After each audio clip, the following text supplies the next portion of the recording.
Tervist, on Illar Kohvinavalt.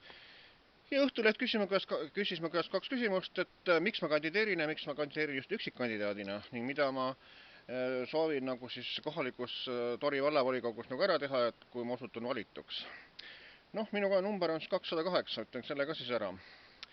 Üksikkandidaadina ma kandideerin just sellepärast, et kuna ühegi partei poliitika mulle ei sobi, ja samas, kui vaadata ka neid nimekirju, kes kandideerivad, et tegelikult ükski kandideerija nagu ei sobi sõnaga, et kelle poolt ma nagu oleks hääletanud. Seda esiteks.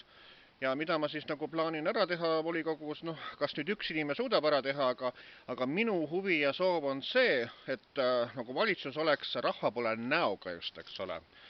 Ja näiteks toon ühe sellise näite lühidalt, et Riisal Soomaal asub Jaagusaare talu näiteks ja nende maja juurde, talu juurde ei vii üldse teed.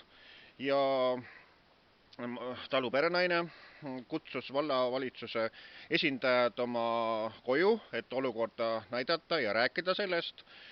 Aga siis üks vallavalitsuse töötaja oli lihtsalt soovitanud, et äkki te nagu plaanite ühe sõnaga selle talu ära müüa ja siis osta nagu see raha eest korterama kusagile. No selline ostus ei kõlba küll mitte kusagile.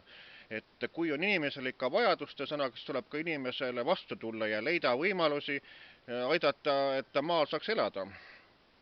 Nii et Tori vallavalitsus peaks ikka aitama nagu sellele Jaagusaare talu juurde et sinna viiks nagu tee korralikult õue sisse, et sinna nagu autoga saaks nagu talu õue sõita, et seda arvan küll tõesti mina. Ja aidata tuleb üldse sellised, kes abi vajavad. Aga meil on niimoodi siuke komme, et tavaliselt et kiputakse niimoodi, et neid, kes rohkem abi vajavad, neile pööratakse selga üldse, et see ei kõlba ka mitte kuskil, et vot sellised on lühidalt minu arvamused. Mina olen Illar Kohvinevalt, kandidaat number 208.